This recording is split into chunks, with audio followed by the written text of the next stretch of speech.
국민 여러분, 안녕하십니까? 여기는 대한민국 대표 정치 전문 플랫폼 한국정치TV입니다. 제21대 대통령을 선출하는 본투표일이 하루 앞으로 다가왔습니다. 이제는 선거 유세 기간 동안 대선 후보와 정당들이 한 말과 보여준 행동, 제시한 공약 등을 한 번 더 살펴보고 누구에게 투표를 할 것인지 마음을 정할 때입니다. 그렇다면 내일 본투표를 하러 가기 전에 우리가 함께 생각해 보아야 할 것은 없는 것일까요? 이런 질문에 대해 전상인 서울대 명예교수는 있다고 말합니다. 다음은 전상인 서울대 명예교수가 5월 27일 국내 언론 매체 가운데 하나인 조선일보의 조선칼럼란에 기고한 글입니다. 내일 투표를 하러 가실 분들을 위해서 소개합니다. 조선칼럼, 맛집엔 진심, 도덕엔 무관심 사회 전상인 서울대 명예교수 사회학. 아파트가 대세인 오늘날 아이들은 전통적 주택가에 있던 골목을 아예 잘 모른다. 본 적이 없기 때문이다. 이른바 강남키즈 같은 부류일수록 더욱 그렇다. 그나마 남아있는 골목들 또한 옛날 모습이 아니다. 점점 더 많은 골목이 먹자골목으로 바뀌는 까닭이다. 신압으로 골목은 몰라도 먹자골목은 아는 시대가 되었다. 현재 먹자골목은 국립국어원 표준국어대사전에도 올라있다. 도처의 먹자골목이다. 서울과 지방을 불문하고 도시와 농촌에 상관없이 업무지구와 주거지역을 가리지도 않고 먹자골목이 하루가 멀다 하게 늘고 있다. 전국적으로 수백 곳은 된다는 추정도 있다. 식당가라면 물론 다른 나라에도 많다. 개 중에는 세계적 명소도 있다. 하지만 우리처럼 먹자와 골목이 원색적으로 결합한 경우는 없다.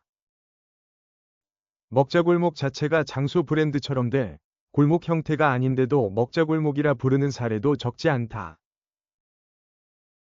그 가운데는 자영업자끼리 자연스레 모인 것도 있고 지역 상인회가 주도한 것도 있으며 지자체가 개발한 것도 있고 민간 기업이 기획한 것도 있다.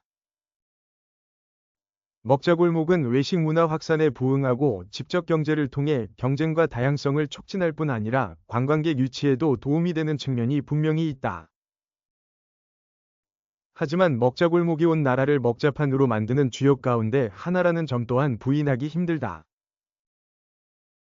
살기 위해 먹는 것이 아니라 먹기 위해 사는 듯 먹는 이를 도락이나 호사 혹은 업으로 삼는 이가 너무나 많다. 맛집 찾기가 일상화된 가운데 인스타그램이나 유튜브, 블로그 등에는 음식 사진과 식당 리뷰가 차고 넘친다. 먹는 방송, 곧 먹방은 우리나라가 원조다. 그래서 영어로도 무크방이다. 점점 더 자극적으로 진화 중인 먹방 콘텐츠는 중독성이 매우 강하다. 그래서 푸드 포르노라 일컫는 것이다. 최근에는 술 마시는 방송, 곧 술방도 인기 급상승 중이다. 일찍이 독일의 사회학자 게오르크 지멜은 집단에 소속된 개인들 사이의 공통적 관심사는 가장 낮은 수준을 지향한다고 했다.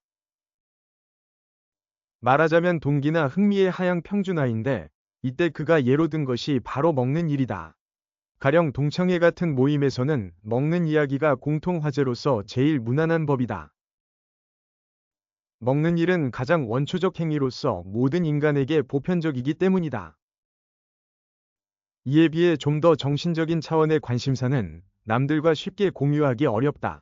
각자 입장이 달라 오히려 갈등 소지만 커지는 게 일반적이다. 오늘날 우리 사회가 이런 모습을 닮아가고 있다. 사람들이 먹는 일에 관련된 차원에서는 서로 열심이고 진심인 반면 삶의 본질적 가치나 사회적으로 중요한 문제에는 관심을 잘 드러내지 않는다. 언제부턴가 우리는 도덕이나 양심, 정직, 염치와 같은 인간적 덕성에 관해 서로 말을 조심한다. 정의나 신의, 관용과 같은 공동체 덕목에 대해서도 의견 교환을 망설인다. 일상적 대화에서 정치를 끌어들이는 일은 아무리 가까운 사이라도 금기가 된 지 오래다. 요컨대 작금의 한국형 먹자판은 근대사회의 공론장 개념과는 거리가 한참 멀다. 2011년 서울 종로구 금천교 시장은 세종마을 음식문화거리라는 명칭의 먹자골목으로 탈바꿈했다. 그 지척에는 세종대왕 나신 곳이라는 표석이 서 있다. 한글 창제로 민족문화의 심기원을 이룬 바로 그분 말이다. 그런데 막상 그 주변에는 글이나 책, 문구류 등에 관련된 문화 공간이 하나도 없다. 아무리 세종대왕이 육식을 좋아한 대식가라 해도 지금 우리가 그를 먹자골목을 통해서까지 기억해야만 할까? 우리에게 먹자골목이 많다면 일본 도쿄 한복판에는 일자 골목이 있다. 진보초 일대는 동네 전체가 세계 최대 규모 서점이다. 100년이 넘은 곳이 수두룩한 가운데 지금도 책방 백수십 곳이 도시 경관에 무게를 얻는다. 프랑스 파리 시민들은 2024년 올림픽 개최를 앞두고 철거 위기에 직면했던 생강 일대 세계 최장의 헌책 노점상 부키니스트 거리를 끝내 지켜냈다.